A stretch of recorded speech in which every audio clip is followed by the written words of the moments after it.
আজকে SIR SIR নিয়ে এত কিছু হচ্ছে। আপনাদের কাছে বলছি, আমার গুরুজনেরা আমার থেকে ভালো করে জানেন, কোনোদিন এই জিনিস ভুলবেন না। আমার জন্ম 86 সালে, মোটামুটি যখন 95, 96, 97 সাল থেকে আমার একটু একটু করে আমি খবরের কাগজ পড়া শুরু করেছি, আমি একটু একটু করে রাজনীতির খবর রাখা শুরু করেছি। যত দিন গেছে সেটা আরো আমার আগ্রহ বেড়েছে। আমি আমার কথা বলছি, এবং এখানে আমার বয়সী যারা রয়েছেন তারা নিশ্চয়ই আমার সঙ্গে একমত হবেন। এই বাংলার মাটিতে বাঙালি মুসলমানকে বাংলাদেশি বলেছিলেন প্রথম মমতা ব্যানার্জি। বাঙালি মুসলমানকে সন্দেহ করতে শিখিয়েছেন প্রথম মমতা ব্যানার্জি।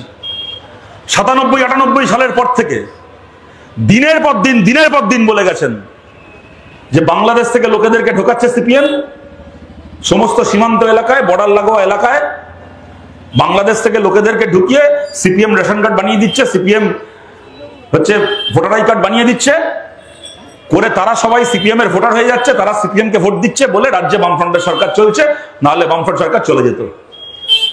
আজকে মমতা ব্যানার্জি প্রশ্ন করেন না, ঠিক প্রশ্ন করেন যে তুমি অমিত শাহ, তুমি বলছো বর্ডার থেকে লোক ঢুকছে, তাহলে তুমি তো স্বরাষ্ট্রমন্ত্রী, তোমারই তো সরকার, তাহলে বর্ডার থেকে লোকটা ঢুকছে কি করে? কেন আপনার সেদিন মনে ছিল না মমতা ব্যানার্জি যখন আমাদের বামপন্থীদের গালাগাল দিতেন আমরা নাকি বাংলাদেশের লোকেদেরকে কার্ড বানিয়ে দিচ্ছি? আপনার সেদিন মনে ছিল না? সেদিন আপনি মমতা ব্যানার্জি, আপনি কেন্দ্রের সরকারের মন্ত্রী ছিলেন, বর্ডার সুরক্ষা আপনার দায়িত্ব ছিল।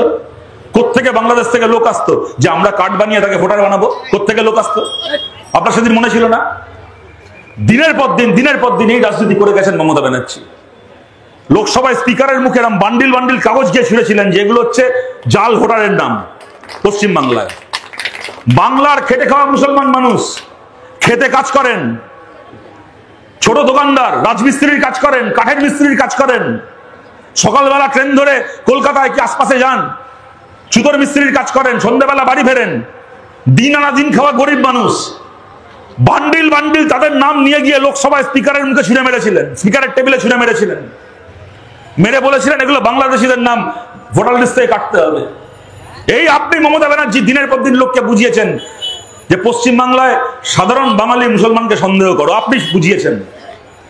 আজকে বিজেপি এসআইআর করছে, বিরাট হম্বিতম্বি করেছিলেন, বলেছিলেন এর আগে বলেছিলেন এনআরসি হলে আমি বেঁচে থাকতে বাংলা এনআরসি হবে না, সিএ হবে না। আপনার নাকের ডগায় বিজেপি এখন জায়গায় জায়গায় সিএ ক্যাম্প করে বেড়াচ্ছে। আবার কদিন আগে বলেছিলেন, আজ থেকে 1 মাস আগে বলেছিলেন আমি বাংলায় বেঁচে থাকতে এসআইআর করতে দেব না। 24 ঘন্টার উপর হয়ে গেল, নির্বাচন কমিশন ঘোষণা করে দিয়েছে বাংলা এসআইআর হবে। এমনিও গত 24 ঘন্টায় মমতা ব্যানার্জির কোনো খবর পাইনি। আমাদের চিন্তা হচ্ছে মমতা ব্যানার্জি বেঁচে আছে না মরে গেছে। আমরা চাই না উনি মারা যান এত তাড়াতাড়ি, ওনার পাপের অনেক শাস্তি পাওয়া বাকি আছে। উনি মুখ্যমন্ত্রী থাকবেন না সেটা আমরা চাই, কিন্তু এমনি সুস্থ শরীরে বেঁচে থাকুন। বাড়িতে থাকবেন না জেলে থাকবেন সে অন্য কথা, কিন্তু বেঁচে উনি থাকুন, ওনার দীর্ঘায়ু কামনা করি। কিন্তু বুঝতে পারছি না বেঁচে আছে না মরে গেছে। বলেছিল বেঁচে থাকতে বাংলা এসআইআর হবে না, এসআইআর ঘোষণা হয়ে গেল, এখন ওনাকে খুঁজে পাওয়া যাচ্ছে না। আমরা বামপন্থীরা, আমরা সিপিআইএম আজকে থেকে না, গত 10 বছর ধরে 12 বছর ধরে বলে আসছি বাংলায় ভোটার লিস্টে তৃণমূল কংগ্রেস মৃত ভোটারের নামকে বাদ দিতে দেয় না। মারা গেছে মানুষ, বছরের পর বছর তার নাম ভোটার লিস্টে থাকছে, তার নামে ভোট করছে। ওই সল্টলেকে আপনারা জানেন দ্বিজেন বন্দ্যোপাধ্যায় নাম করা গায়ক ছিলেন, তার মারা যাওয়ার পরে তার নামে ভোট পড়েছিল, সেটাকে নিয়ে বিরাট খবর হয়েছিল টিভিতে। দ্বিজেন বাবু বড় গায়ক, নাম করা মানুষ, তার ভোট পড়েছিল, খবর হয়। কিন্তু বাংলা এরকম একটা বুথ আছে, একটা বুথ দেখাতে পারবেন গোটা বাংলায় যে বুথে এরকম 10-15টা করে দ্বিজেন বাবু নেই যাদের ভোট পড়ে না? জ্যান্ত লোকের ভোট পড়ুক কিনা পড়ুক, বাংলায় বুথে বুথে মরা লোকের ভোট পড়ে। আমরা 10-12 বছর ধরে ভারতে দাবি করে আসছি যে কেন একজন মৃত মানুষের নাম ভোটার তালিকায় থাকবে। আজকের দিনে তো এটা খুব সহজ, আজ থেকে 15-20 বছর আগে এটা সম্ভব ছিল না। আজ তো এটা খুব সহজ। ধরুন কেউ যদি মারা যায়, তার সৎকার হয়, হয় কবরস্থানে তার কবর হবে, নয় শ্মশানে তার চিতায় তার সৎকার হবে, তারপর তার ডেথ সার্টিফিকেট ইস্যু করা হয়। শ্মশান কবরস্থান দুটোই পঞ্চায়েত, মিউনিসিপ্যালিটি, কর্পোরেশন পরিচালিত। একজন মানুষ মারা যাওয়ার পরে তার ডেথ সার্টিফিকেট ইস্যু করা হয় হয় পঞ্চায়েত থেকে, নয় মিউনিসিপ্যালিটি থেকে, নয় তার কর্পোরেশন থেকে।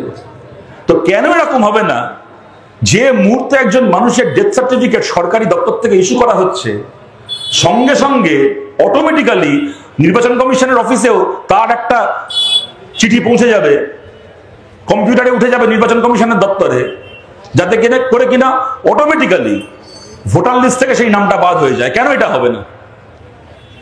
আজকে বলুন তো, 10-12 বছর ধরে আমরা দাবি করে আসছি, আমাদের এই দাবিটা অন্যায় ছিল, অন্যায্য ছিল। চাইলে তো ভারতের ইলেকশন কমিশন এটা করতে পারত, এরা এটা করলো না। তার বদলে এসআইআর এর নাম করে এখন কি ঠিক করেছে, কতগুলো বিএলও কে দায়িত্ব দিয়েছে, তোমরা ঘরে বসে বসে তালিকা বানাও। ওই নামেই বলেছে আপনার বাড়ি বাড়ি যাবে, ফর্ম দেবে, কত কি হবে আমাদের জানা আছে। ঘরে বসে বসে তালিকা বানাও, তোমার মনে হবে যার নাম থাকা উচিত তার নাম থাকবে, তোমার মনে হবে যার নাম বাদ যাওয়া উচিত তার নাম বাদ যাবে। যে বিহারে এসআইআর করেছে, গরিব মুসলমান মানুষ, দলিত মানুষ, আদিবাসী মানুষ, ক্ষেতমজুর, যারা গ্রামে কাজ না পেয়ে অন্য রাজ্যে কাজ করতে গেছে, পরিযায়ী শ্রমিক, 1 লক্ষের উপর নাম তাদের বাদ গেছে ভোটার তালিকা থেকে, লক্ষ লক্ষ নাম তাদের বাদ গেছে ভোটার তালিকা থেকে। তার বদলে কি আজকে দুপুরে খবরে দেখছি এত করে এসআইআর করলো, এত ঢাকঢোল পিটিয়ে বললো আমরা সব জাল নাম, সব ফলস এন্ট্রি বাদ দিয়ে দিয়েছি। আজকে দুপুরবেলা খবর দেখছি ওই বিজেপি আর মমতার একটা যৌথ এজেন্ট আছে, প্রশান্ত কিশোর, ওনার নাম জানেন, পিকে, এখন বিহারে আবার ভোটে লড়ছে। আগে মোদির এজেন্ট ছিল, 2014 আগে মোদির হয়ে কাজ করতো, 2021 আগে মমতার হয়ে কাজ করেছে। একটা ভাড়াটে একটা মেকআপ আর্টিস্ট, যে ভাড়া করে নিয়ে যায় তার মুখের মেকআপ করে। ওই প্রশান্ত কিশোর বিহারের লোক। কলকাতায় কালীঘাটের ঠিকানায়, তৃণমূলের অফিসের ঠিকানায় বাংলার ভোটার লিস্টে তার নাম। মমতা ব্যানার্জির বাড়ি থেকে 500 মিটার দূরে রানী শঙ্করী লেন, আপনারা যারা কলকাতায় ওই জায়গাটা পাড়াটা চেনেন আপনারা জানবেন, ঠিক আশুতোষ কলেজের ঠিক পেছনে পটুয়া পাড়া, যেখানে মূর্তি তৈরি হয়, মমতা ব্যানার্জির পাড়া। ওই রানী শঙ্করী লেনে একটা স্কুল আছে, saint Helen school, polling booth একেবারে আশুতোষ কলেজ আর মমতা ব্যানার্জির বাড়ির মাঝখানে। ওই বুথে প্রশান্ত কিশোরের ভোট, এইখানকার ভোটার তালিকায় নাম আছে। এদিকে বিহারেও নিজের গ্রামেরও ভোটার তালিকায় ওর নাম রয়েছে। তুমি ইলেকশন কমিশন এমন এসআইআর করেছো, সাধারণ মানুষ, খেটে খাওয়া মানুষ, গরিব মানুষের নাম বাদ চলে গেল, আর মোদি মমতার এজেন্টের নাম দুটো ভোটার লিস্টে থেকে গেল। এই তোমার এসআইআর এর ছিড়ি। দেখুন, এগুলো নিয়ে বলতে গেলে ঘন্টার পর ঘন্টা বলা যায়, কিন্তু ওর মধ্যে গিয়ে লাভ নেই। আমি আপনাদেরকে বলছি, আপনি মমতা ব্যানার্জি, আপনি যদি চাইতেন, আপনি যদি এখনো চান, বাংলা এসআইআর এর নাম বাদ যাওয়া থেকে আপনি মানুষকে বাঁচাতে পারেন। কেননা যারা বিএলও হয়েছে তারা সবাই সরকারি কর্মচারী, যারা ব্লক লেভেল অফিসার সবাই সরকারি কর্মচারী। আপনি চাইলে তাদের নামটাকে, আপনার সরকারি কর্মচারীদেরকে আপনি বলে দিতে পারেন যেন কোনো জেনুইন ভোটারের নাম লিস্ট থেকে বাদ না যায়। কিন্তু আপনাকে আমাদের চেনা আছে, আপনি তা করবেন না। দেখবেন ওনার সেই পুরনো রাজনীতি আবার করবেন, কিছু লোকের নাম বাদ যাবে, আর তারপর উনি মঞ্চে দাঁড়িয়ে সেটাকে নিয়ে রাজনৈতিক ঘোষণা দিয়ে বলবেন সুতরাং বিজেপি খারাপ, তাই তোমরা আমাকে ভোট দাও।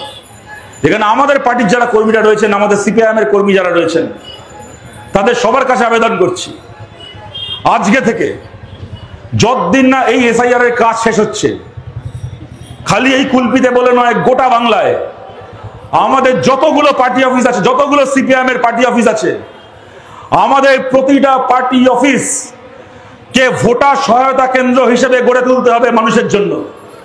আমাদের প্রতিটা পার্টি অফিস আজকে থেকে সিপিএম এর অফিস নয়, এলাকার মানুষের অফিস। আমাদের প্রতিটা পার্টি অফিস ভোটার সহায়তা কেন্দ্র। 2002 সালের আগের যে ভোটার লিস্ট প্রতিটা পার্টি অফিসে মজুদ রাখতে হবে। আপনাদের সবার কাছে, দল মত নির্বিশেষে সমস্ত মানুষের কাছে আবেদন করছি, আপনাদের যার যার সেই লিস্টের ছবি দরকার হবে, জেরক্স কপি দরকার হবে, আমাদের পার্টি অফিসে যোগাযোগ করবেন। 2002 এর আগে আপনার পরিবারের কার নাম্বার, কত পার্ট নাম্বার, সিরিয়াল নাম্বারে কার নাম ছিল, আমাদের পার্টির প্রত্যেকজন কর্মীরা দায়িত্ব এই ব্যাপারে এলাকার প্রত্যেকজন মানুষকে সাহায্য করা। এবং যেরকম বিএলও হয়েছে তেমন বুথে বুথে আমাদের বিএলএ মানে ব্লক লেভেল এজেন্ট রাজনৈতিক দল হিসেবে সিপিআইএম এর ব্লক লেভেল এজেন্ট প্রতিটা বুথে নিয়োগ করতে হবে। ইতিমধ্যে সেই তালিকা আমরা তৈরি করেছি গোটা বাংলা জুড়ে, এবং আমাদের প্রত্যেকজন সেই কমরেডের কাছে আমাদের পার্টির পক্ষ থেকে এটা পরিষ্কার আমাদের বোঝাপড়া, আমাদের এটাকে আমাদের কর্মীদের কাছে আবেদন বলুন আবেদন, দায়িত্ব বলুন দায়িত্ব, নির্দেশ বলুন নির্দেশ, যেন এলাকায় এমন একটা বাড়ি না থাকে যে বাড়িতে ইলেকশন কমিশনের বিএলও একা একা নিজের ইচ্ছে মতো গিয়ে নিজের ইচ্ছে মতো হুজ্জুতি করবে। প্রত্যেকটা বাড়িতে যখন বিএলও যাবে তার সঙ্গে যেন আমাদের পার্টির বিএলএরা প্রত্যেকটা বাড়িতে যায়। একটা বাড়িতে একটা পরিবারের কাছে একটা ফালতু কাগজ চেয়ে যদি কেউ বিরক্ত করেছে, হেনস্থা করেছে, আমাদের পার্টির কর্মীদেরকে সেখানে রুখে দাঁড়াতে হবে। অন্যায়ভাবে যে মানুষের নাম বাদ দেওয়ার চেষ্টা করবে সেই প্রত্যেকটা মানুষের নামকে রক্ষা করার জন্য আমাদের কর্মীদেরকে দায়িত্ব নিতে হবে। এবং আমাদের পার্টির সমস্ত কর্মীকে বলছি, আপনার এলাকায় যে মানুষ আমাদেরকে ভোট দেন বা দিয়েছেন খালি তিনি নন, আপনার এলাকায় যে মানুষ আমাদেরকে জীবনে কোনোদিন ভোট দেননি, হয়তো ভবিষ্যতেও দেবেন না, সেই মানুষের নামও যেন অন্যায়ভাবে এসআইআর করে তালিকা থেকে বাদ দিতে কেউ না পারে, তার দায়িত্ব আমাদের সিপিআইএম কর্মীদেরকে নিতে হবে। একজন সঠিক ভোটারের নাম যেন এলাকা থেকে বাদ না যায়, এবং বুথে বুথে মৃত ভোটারের নাম এবং একই মানুষের একাধিক বুথে নাম রয়েছে সে তালিকা আমাদের কাছে আছে, আমাদের কর্মীরা স্ক্রুটিনি করেছে, তালিকা আছে, সেই তালিকাও এদের কাছে জমা দিয়ে সেই নামগুলোকে লিস্ট থেকে বাদ দেওয়াতে হবে। কিন্তু জেনুইন একজন ভোটারের নামও যেন লিস্ট থেকে বাদ না যায়, তার দায়িত্ব আমাদের কমরেডদেরকে নিতে হবে।